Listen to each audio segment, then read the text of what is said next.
So, ayan po mga kababayan, isang maulan na araw sa ating lahat. No, Diyos ko, nakita niyo naman, ay super haba ng ating preparation mga kababayan. Nadili-dili ang mga ginagawa natin na dapat ay tapos na sana. Kailang, kita niyo naman din, walang kahumpay-humpay ang ulan mga kababayan. Pabusod-bugsod, uulan, hihinto, aambon, katulad ngayong mga kababayan na talagang, basa-basa na naman tayo dahil ang lakas ng ulan nung bumaba tayo dito mga kabayan, no? Pag alis natin sa bahay, walang ulan. Pagdating natin mismo sa bayan ng Purak, walang ulan. Pero pagdating natin dito sa bundok kung saan na tayo paakyat kay Tatay Ronnie at pababa, lumakas ng husto ang ulan mga kabayan. Kaya nandito kami muli dahil tapos na kami maglagay ng tolda mga kabayan, magdagdag na lang kami, no? Mag-prepare na lang kami ng kahit dalawang malalaking trapal po mga kabayan para just in case na talagang bumuhos ang ulan mga kabayan na meron tayong panglagay, no? Kung umanggi man, palibot para hindi mabasa yung ating mga magre-reunion. So ngayon, no, dahil mga merong mga pinadala si Nanay Mia na mga abubot po mga kabayan na mga pangdekorasyon sa bahay, sayang kung itago lang na hindi makita sa mga anak ni Tatay Ronnie kung nandito sa reunion mga kabayan. So ilagay po namin, magkakabit kami. Tatay Ronnie, nasaan yung mga picture?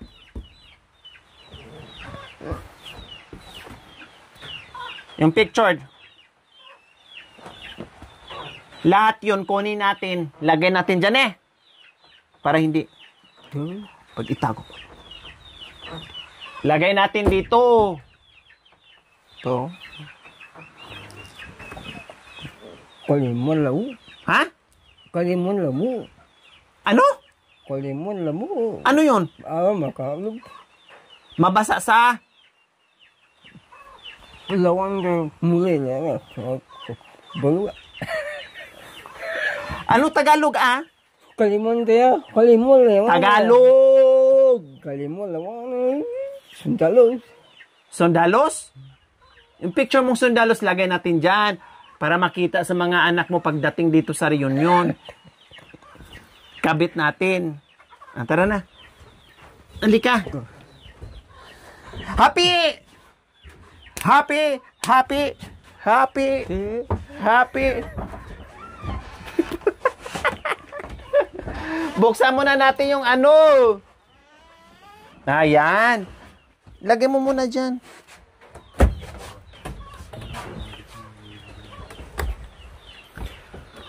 Hay, nako. Wala na naman dito mga kabayan ang kanyang folding bed.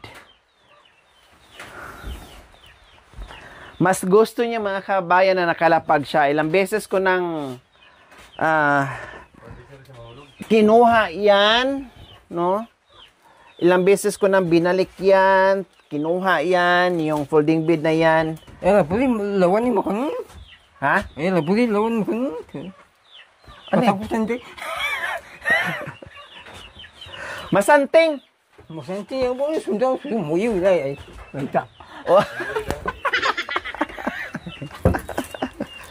Masanting ya. So ayan po mga kabayan, di ba ang ganda, Kaya sayang itago, ngat-ngatin lang to. Ay, ngat-ngatin. Ngat-ngatin lang to ng ng dagis. Tapos masira, syempre. No, bago masira, makita man lang diyan na ma-display mga kabayan para magulat ang kanyang mga anak kapag dumating dito. O, di ba? Nasaan yung iba? Mayroon pa. Yung iba? Wala na. Ha? Wala na? So yan lang pala mga kabayan.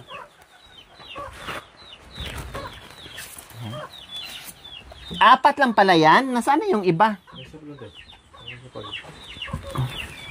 Ito, sabi mo yan lang. Ito.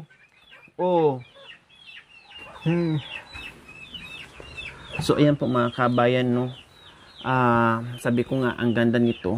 Di kalimol niya makita.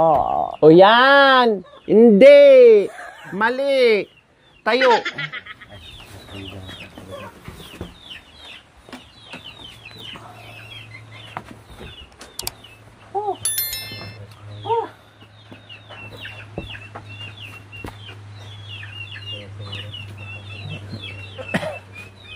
Akyat. Akyat.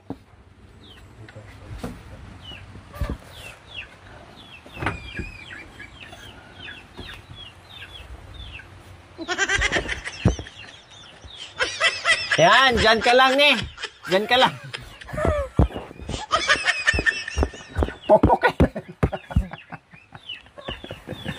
So, ayan, ang ilalagay namin mga kabayan. Ang ganda. Oh, salamat po Nanay Mia. Very sweet si Nanay Mia mga kabayan.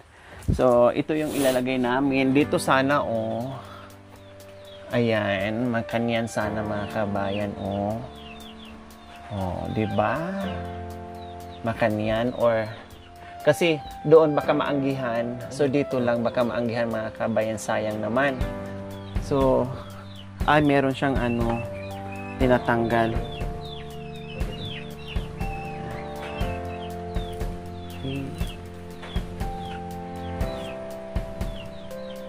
Double-sided tape.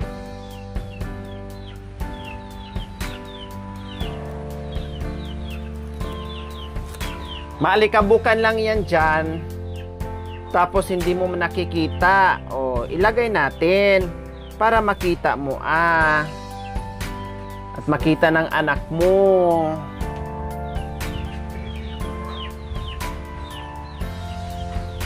Hindi pa makakating lagas dyan. Madulas. Huwag mo na tanggalin ha. Kasi pag tinanggal mo, ayan oh. Plastic. Huwag mong tanggalin.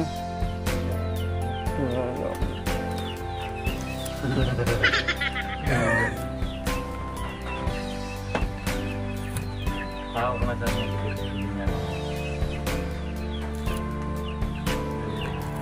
Scotch tape to. Ayan.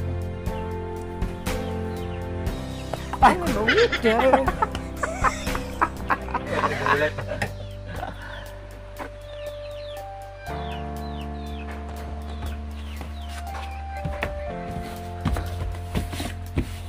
Ayan, ayos. O, di ba? Maganda. Ikaw talaga.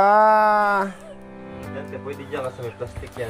O, ito, pwede to dito sa gilid. Dito. Ayan. Pwede siya kasi kahit mabasa siya o maano. Aday! Mamaya na yan! Nalika muna dito. Pag nandito ako, talagang budgeted talaga ang pagyuyusi mo. Hindi pwedeng maya-maya ang yusi. Akala mo. Aray!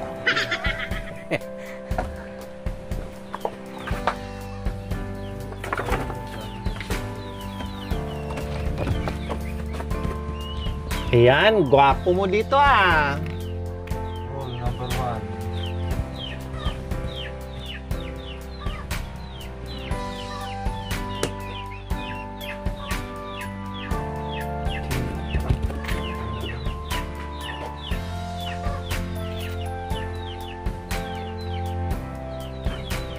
Nagsusok niyo eh.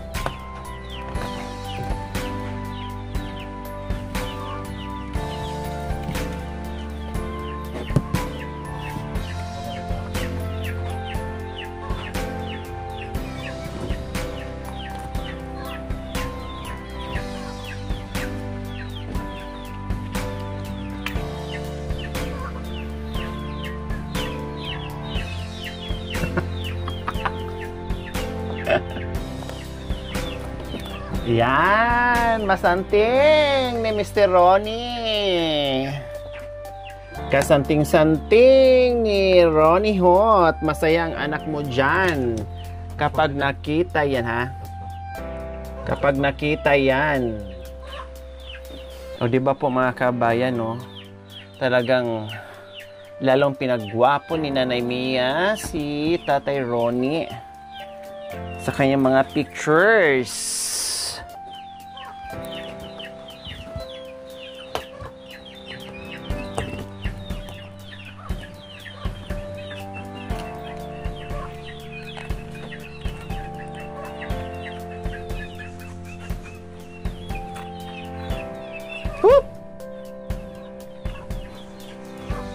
Mamaya, basahin nyo po yung nakasulat, ha?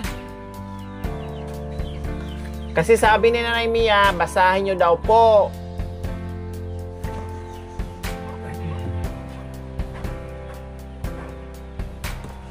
Huwag mo na itong tagalin dito, ha, ane? Ha? Baka mamaya maparehas na naman yan sa folding bed mo na ilang beses ko nang inulit yan. Tatayo ko, itutumba mo. Siguro hindi siya komportable, mga kabayan, no? Kaya doon niya, gusto niya doon sa ano, sa foam. Baka mahulog siya. Oh, tingnan mo nga. Sabi mo nga. Gayahin mo. Ato, ano? Mayari niya. Ganyan.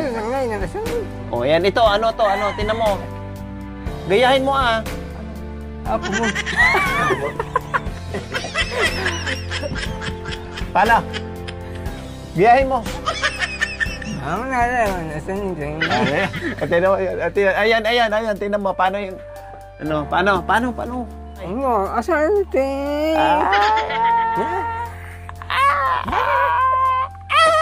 Baka yan. O, basahin mo. Ano nakasulat? Basahin mo. Basahin mo. Uni sigal. Ano pa? Ganun po. Talentin.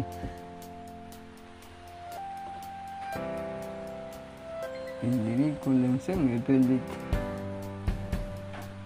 Alam nila. Ano pa?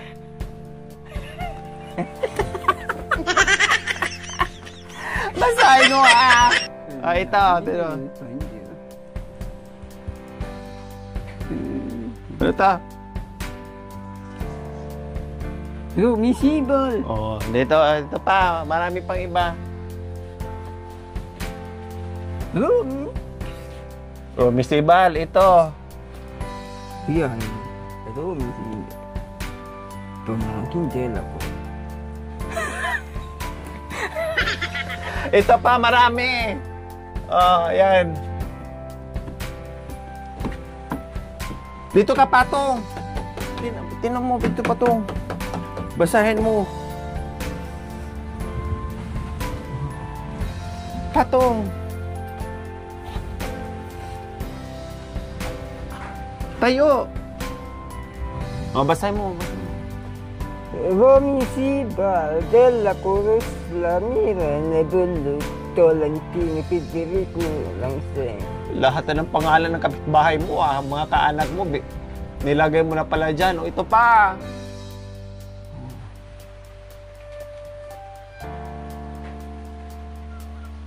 Basa!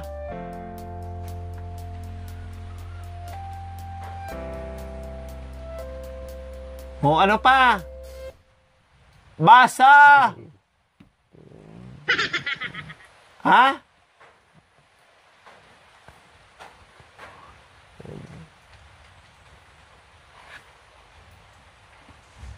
Malapit ka nang matapos magbasa pero wala ka pang binigkas. Do.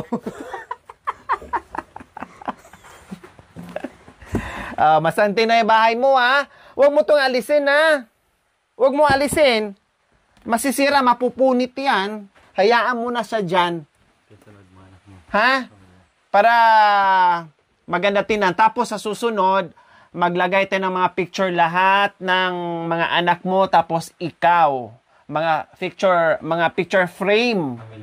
No? Family picture. O mga family picture.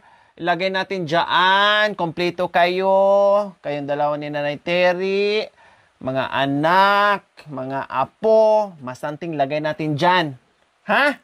O, sa ano na natin magagawa yan? After ng reunion, para may picture-picture kayo sa reunion, picture-picture lahat, tapos ipapagawa ko yan after reunion natin, tara, doon tayo sa loob.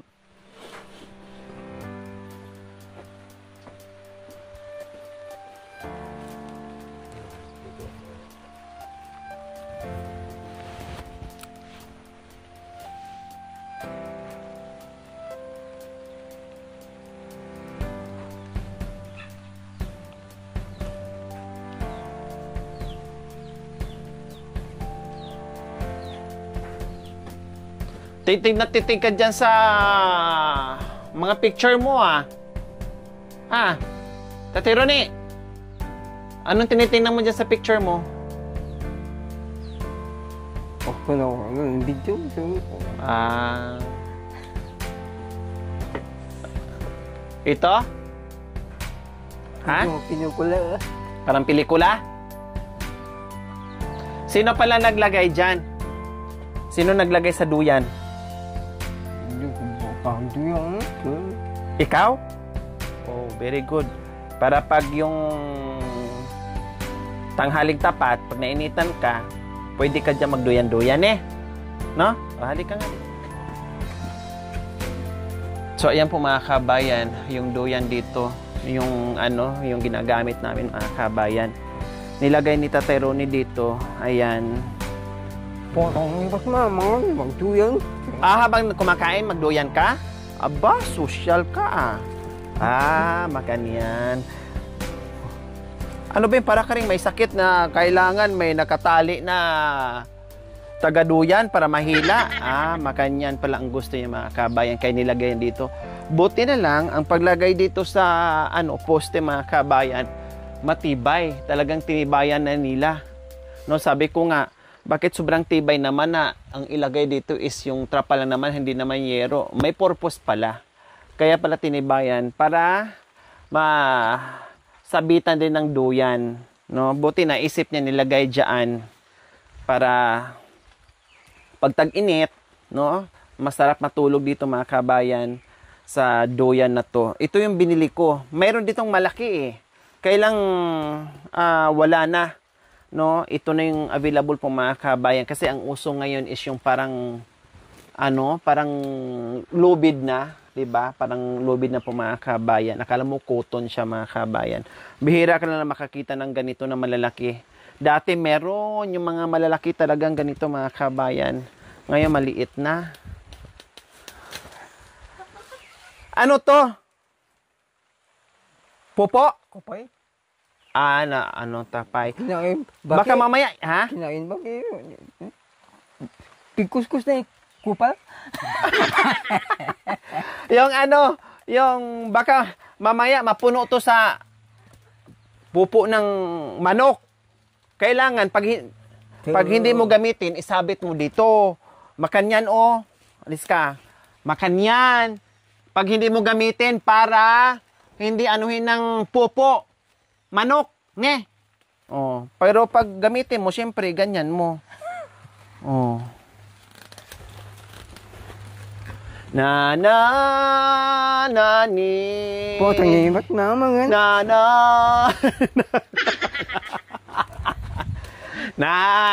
ni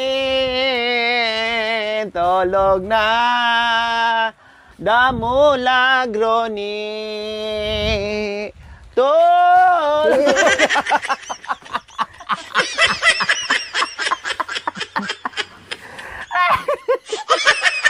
Ba't tumalon kayo? Bumalik ka dyan duyan. Bumalik tayo doon. Dito kayo sa kanya eh. Balik ta rin natin. Sakay kayo dito. Tira. Bumalik tayo doon mga kabayan. Buti lang may training to sa army. Kaya mabilis to. So ayan po mga kabayan, no, tuwing umaga ang problem namin ni Tatay Ronnie.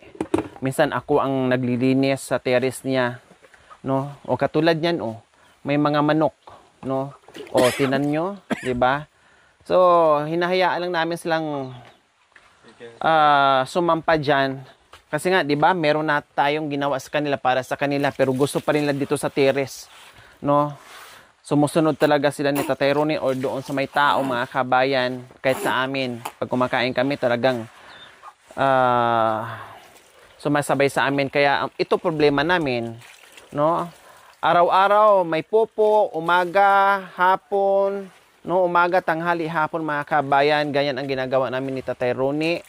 Kaya itong terrace namin hindi talaga magtatagal mga kabayan, no? Talagang ganyan. Marami namang kahoy dito eh. Kasi nga pinupupuan ng mga manok, na mga bababait na manok mga kabayan. Kanina, nagpunas na kami dyan kanina mga kabayan, kaya hindi nyo na nakikita dyan na may pupo. Nandito na naman yung pupo mga kabayan sa extension na ginawa natin kasi dito ang patungan ng pagkain natin mga kabayan, no? Lagay ng pagkain yan. Kaya umaga hapon ang linis namin dito. Pag nandito ako, umaga hapon ang linis dito kasi nga yung mga manok ay umaga hapon din yung sumasampa sila dyan. Ito pa po. Yan. Buti na lang ay marami tayo ditong tubig. Dahil kung wala tayong tubig mga kabayan ay wala na. No, tahiin na lang natin ang mga puwit ng manok mga kabayan para hindi makapupo. Kasi kawawa, wala na tayong mauupuan. Puro na talaga iwan ko ba? Naglagay na nga tayo ng para sa kanilang kubo. Hindi na nga natin inalis yung kubo doon mga kabayan. Gusto pa rin nila ditong sumampa. Pati lamesa po mga kabayan, punong-puno din to siya sa pupo. No? Ito yung mga sandalan, punong-puno ng pupo, itong upuan. Dahil dito rin sila sa sampa mga kabayan. Gustong-gusto nilang sumampa dito. Bala ko nga parang ipadiretso kong kanyan Titinan ko mga kabayan. Palagyan ng kawayan para hindi na nila to sampahan. No? Pero papasok at papasok pa rin po sila dito. Pero mabawasan. Kasi ito yung ginagawa ng sampahan So gusto ko ipadiretso kahit kawayan lang, ipaganyan. Para hindi na masampa ng mga manok, para mas less ng pupo dito sa sa upuan po mga kabayan. So titinan pag hindi na tayo busy kung ano pang mga dapat idagdag natin dito, kahit kawayan lang, no problem. Katulad diyan kahit yung ganyan ng simpleng kawayan lang sa upuan natin diyan. Di ba? Ganyan ang gagawin natin para lang talaga na mabawasan na yung pupo sa terrace ng bahay ni Tatay Ronnie. Thank you for watching. Don't forget to like, share, and subscribe.